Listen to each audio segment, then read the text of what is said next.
Okay, now vector calculus जो आपको हम यूनिट पढ़ा रहे थे उसमें आज हम क्लियर करेंगे, आपको ग्रेडियंट क्लियर कर चुके हैं आई थिंक। अब मैं क्लियर करने जा रही हूँ डाइवर्जेंस एंड कर्ल में। तो डाइवर्जेंस को पहले फोकस करिएगा। जैसे ग्रेडियंट हमेशा किसी स्केलर का होता है, उसमें आई जे के नहीं होता, उसका ग्रेडियंट लेते हैं, वैसे ही वेक्टर का डाइवर्जेंस या कर्ल लिया जाता है। वेक्टर का ही हम डाइवर्जेंस या कर्ल ले सकते हैं, स्केलर का डाइवर्जेंस कर्ल नहीं ले सकते। ठीक है, तो डाइवर्जेंस ऑफ वेक्टर क्यों ले सकते हैं? क्योंकि ध्यान दीजिए डाइवर्जेंस में डॉट प्रोडक्ट है और कर्ल में क्रॉस प्रोडक्ट है, और डॉट और क्रॉस दोनों ही चीज़ें जो होती हैं, टूल्स होते हैं, वो आपके वेक्टर में लगते हैं। ओके, तो और ग्रेडियंट में ऐसा कुछ नहीं था, ग्रेडियंट में सिंपल मल्टीप्लिकेशन था, इसलिए वहां पे हम वेक्टर नहीं स्केलर लेते थे। Now divergence of a vector point function, divergence of v को div v से दिखाते हैं। v is the vector field, divergent जो आपका ग्रेड है उसको ही अगर डॉट प्रोडक्ट में लिख दें इट विल बी डाइवर्जेंस। तो इसको डेल को कैसे लिखेंगे? I del by del x plus J del by del Y plus K del by del Z. जब v हमारा वेक्टर क्वांटिटी है तो v will be represented as a v1i plus v2j plus v3k। Okay, और जब हम इससे dot product लेंगे तो डॉट प्रोडक्ट में आपको पता है, क्या पता है कि i डॉट i 1 होता है, j डॉट j 1 होता है और k डॉट k 1 होता है, बाकी i डॉट j 0 होता है। जो बदल देंगे तो 0 होता है। तो i वाला सिर्फ i से कांटेक्ट होगा तो i डॉट i 1 दे देगा और आएगा क्या? Del v1 over del x, ऐसे ही del v2 over del y, ऐसे ही del v3 over. So this is the divergence of v। देखिए ध्यान दीजिएगा, ये जो i है चीज, ये स्केलर क्वांटिटी है क्योंकि ये फ्री फ्रॉम आई जे के है। तो ऑब्जेक्टिव क्वेश्चन बनता है जो ग्रेडियंट से रिजल्ट आता है उसमें आई जे के रहता है, जो ग्रेडियंट आता है उसमें आई जे के रहता है, तो वो वेक्टर क्वांटिटी है। लेकिन जब वेक्टर का डाइवर्जेंस लेते हैं तो स्केलर क्वांटिटी आती है। Okay, now what is curl? Curl जो होता है आपका उसको क्रॉस प्रोडक्ट में लिखेंगे, सेम है बस वहाँ पे क्रॉस आ गया, और जब क्रॉस आ जाता है तो एक डिटर्मिनेंट बन जाता है क्या? आई जे के ऊपर लिख दीजिए del by del x del by del y del by del z, और उसका v1 v2 उसको सॉल्व कर लीजिए। कैसे? आई कटा, इससे करा, मतलब del v3 over del Y minus del v2 over del Z minus J del v3 over del x minus del v1 over del z plus K del v2 over del x minus del v1 over del y। So this is the curl of v। दोनों आप note कर सकते हैं। Okay, आपने question देखिए, pause करके शायद कुछ बच्चों ने कर भी लिया होगा। देखते हैं डाइवर्जेंस ऑफ v। डाइवर्जेंस मतलब i del over del x plus j del over del y plus k del over del z, और किसका डाइवर्जेंस ले रहे हैं? मतलब डॉट प्रोडक्ट। किससे हमें लेना क्या है? सॉरी, हमने r पूछा है। हाँ, r क्या है? xi plus yj plus zk।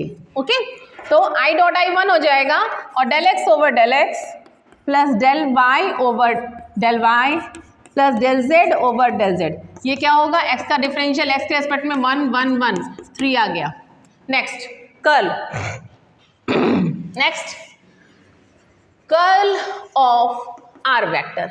तो कर्ल मतलब ये ऐसे लिखिएगा, i del over del x plus j del over del y plus k del over del x del z, cross product किससे? xi yj zk। Okay, determinant बन जाएगा i j k del over del x del over del y del over del z x y z। इसके coefficients common जो होते हैं वो लिख दिए जाते हैं। अब एक देखिएगा, जब i के रेस्पेक्ट में खोलेंगे तो i z का डिफरेंशियल y के रेस्पेक्ट में, भाई इसको कैसे लिखोगे? Del z over del y minus del y over del z, ऐसे ही जे का लिखोगे, ऐसे ही के का लिखोगे। ये देखिए जेड का डिफरेंशियल वाई के रेस्पेक्ट में विल बी 0 0 0, तो ये कर्ल आ गया 0। तो आर जो पोजीशन वेक्टर है उसका डाइवर्जेंस 3 होता है और कर्ल उसका 0 होता है।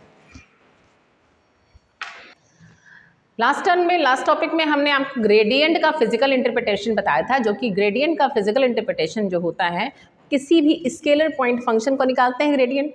तो ग्रेडियंट का जो स्केलर पॉइंट फंक्शन का जो ग्रेडियंट होता है वो normal vector, unit normal vector होता है, नॉर्मल वेक्टर होता है टू द सरफेस, जिसका हम ग्रेडियंट निकाल रहे हैं उस सरफेस का नॉर्मल वेक्टर उसका ग्रेडियंट कहलाता है। ये हमने बताया था आपको, ठीक है। अब हम बताने जा रहे हैं कि डाइवर्जेंस को इस तरह से क्या कहते हैं, तो हम बोलते क्या है, physical interpretation of divergence and physical interpretation of curl. क्या होता है, थोड़ी सिंपल सी फिजिक्स है, लगा लेते हैं। प्रूविंग्स वगैरह नहीं आती एग्जाम में, बट यू मस्ट नो, आपको पता होना चाहिए डाइवर्जेंस वर्ड कहाँ से डाइवर्जेंस इसको रिप्रेजेंट करेगा। ओके, तो कोई भी पैरेललोपाइड ले लिया हमने, एक्स वाई जेड एक्सिस में पैरेललोपाइड है, उसकी जो लेंथ ब्रेथ हाइट है वो है del x del y del z, length breadth height है। ओके, इसमें वाटर का फ्लूइड, अगर वाटर है चाहे फ्लूइड है, वो अंदर प्रवाह कर रहा है, मीन्स अंदर जा रहा है अगर, तो मान लीजिए इस दिशा से जाएगा अगर, तो उस दिशा की आपकी वेलोसिटी किस दिशा की होगी, वाई डायरेक्शन की। तो वी वाई डायरेक्शन से वो इंटर करेगा और इस डायरेक्शन से ही निकलेगा, लेकिन निकलने की वेलोसिटी क्या हो जाएगी, v y plus delta y. क्यों, क्योंकि वाई हमारा आपका बेसिक है, अगर वाई हमारा बेसिक है तो इसमें जुड़ गया क्या, डेल्टा वाई। ओके, तो ये अगर हमने वाटर फ्लो का हमें डिफरेंस निकालने, ठीक, तो वो क्या होगा देखते हैं भाई। सबसे पहले तो वेलोसिटी को रिप्रेजेंट करें, वो कैसे होगी, वी एक्स एक वेक्टर पॉइंट फंक्शन है, v y j plus v z के। ओके, नाउ अब हमने क्या कहा, फ्लूइड का mass, fluid mass entering face F1, F1 face ये है, F2 फेस दिख रही होगी शायद आपको। F1 फेस से जो मास जाएगा अंदर वो क्या है, वेलोसिटी इनटू उसका क्या, एरिया, क्रॉस सेक्शनल एरिया ही तो होता है, नल से निकलने वाले पानी हमने क्वेश्चंस किए होंगे, तो इसका एरिया क्या होगा, del x into del z. भाई इस फेस का एरिया क्या है, del x into del z, तो del x into del z. Okay, अब फ्लूइड इंटर तो कराइए F1 फेज से, एंड फ्लूइड मास इंटर करा और आउट फ्रॉम किससे, F2 फेज से। F2 फेज से निकलने वाले फेज की क्या होगी, velocity y plus delta y, और उसका भी आपका, इसका भी क्या हो जाएगा, del x into del z. तो अगर हम कहें कि डिफरेंस क्या है, व्हाट इज द डिफरेंस, कितना मास, भाई ऐसा देखिएगा, जो पानी, जो फ्लूइड अंदर घुसा है वो निकला है, लेकिन कहीं ना कहीं कमी आएगी, कुछ चिपक जाता है सरफेस में, तो नेट जो डिफरेंस है, net difference of mass of the fluid is what, जो फाइनल है माइनस इनिशियल, इनिशियल कितना गया था। ओके, तो जैसा डेल एक्स, अब देखिए इसको हम ओपन कर सकते हैं किससे, टेलर्स थ्योरम से। टेलर्स थ्योरम क्या कहती है, एफ एक्स प्लस एच, जैसे एफ एक्स प्लस एच होता है, भाई टेलर्स थ्योरम क्या कहती है, f x plus h is equals to f x लिखते थे plus h f dash x by 2, याद आया, ये टेलर्स थ्योरम होती है एक वेरिएबल में। तो यहाँ भी सिंगल वेरिएबल y है, तो h यहाँ पे एक तरह से डेल्टा y है, तो क्या आ जाएगा इस हिसाब से, v y plus del y, यहाँ पे h की वैल्यू क्या है, भाई अगर ये लिखा हुआ है एक तरह से, ये ऐसे ही तो लिखा है ना, बात समझिएगा। ओके, तो वी वाई डेल वाई और किसका पार्शियल डेरिवेटिव, पार्शियल क्या है यहाँ पे, क्योंकि हम बेसिक पार्शियल की बात कर रहे हैं, तो ये इस किसके रेस्पेक्ट, पार्शियल डेरिवेटिव। अब यहाँ पे देखिएगा, जब ये x का फंक्शन है हमारा, जो जिसका फंक्शन होता है उसी के रेस्पेक्ट में लेते हैं हम लोग, तो यहाँ पे किसके रेस्पेक्ट में कर रहे हैं, y प्लस, हाँ y प्लस डेल्टा वाई, तो यहाँ पे किसके रेस्पेक्ट में करेंगे, डेल्टा वाई। ओके, और अब हम छोड़ देंगे, स्टॉप कर देंगे। क्यों स्टॉप कर देंगे? क्योंकि बहुत छोटी क्वांटिटी है। ओके, माइनस वी वाई, अच्छा ये भी था साथ में, del x into del z, और इसको उतार दीजिए वी वाई। ठीक, बाकी सबको इंक्लूडिंग सब ज़ीरो कर दीजिए क्योंकि बहुत ही नेग्लिजिबल है। तो देखिए ये चीज़ जो है आपकी उससे कैंसिल हो जाएगी, और finally you will get this del x del y del z. तो इतना मास जो है वो डिफरेंस है, या decrease in mass, decrease in, भाई बढ़ेगा तो नहीं, डिक्रीज इन, इतना मास बाहर वापस नहीं आ रहा, चिपक गया कहीं सतह से। बात समझ आ रही है? तो ये मास हमारा, ये मास डिफरेंस में आ गया। ये आपने सिमिलर निकाला है y के करस्पॉन्डिंग, ऐसे ही सिमिलर निकाल सकते हो किसके, x के करस्पॉन्डिंग, तो x में भी यही आएगा, और ऐसे ही निकाल सकते हो z में। ओके, और फिर हम क्या कर दें, अगर हमें टोटल पूछा जाए, total mass, total fluid decrement is what, तीनों को ऐड कर दो, मतलब कि del v over del x plus del v over del Y plus del v over del z और del x del y del z. अगर ध्यान में दिमाग में आ रहा है तो ये वॉल्यूम ऑफ द पैरेललोपाइड है, लेंथ ब्रेथ हाइट। ठीक, तो अगर हमने कह दिया कि रेट निकालने के लिए ओरिजिनल वॉल्यूम से डिवाइड कर देते हैं, तो रेट जो होती है, तो द रेट ऑफ, कह सकते हैं कि अगर हमें रेट चाहिए loss of fluid, rate of loss of fluid per unit volume, पर यूनिट वॉल्यूम मतलब कि क्या हो गया, इसको एक यूनिट वॉल्यूम मान लें, मतलब कि इसकी वैल्यू 1 हो गई, यूनिट पर यूनिट वॉल्यूम, या कह सकते हैं इसको हम ओरिजिनल वॉल्यूम से डिवाइड कर दें, तो क्या जाएगा, दिस इज, जो कि क्या है, del v over del x, del v over del y और del v over del z vector. ठीक है, ये वेक्टर होगा कि क्या होगा बताइए भाई, एक चीज़ मिस हो रही है, यहाँ पे y है, यहाँ पे x है और यहाँ पे z है, यहाँ पे x है, y है, z है, x है, y है, z है। ठीक है, तो फाइनली जो आ रहा है वो आपका आ रहा है del v x over del x, del v y over del Y plus del v z over del z. ये है आपका ये है क्या, rate of loss of fluid per unit volume.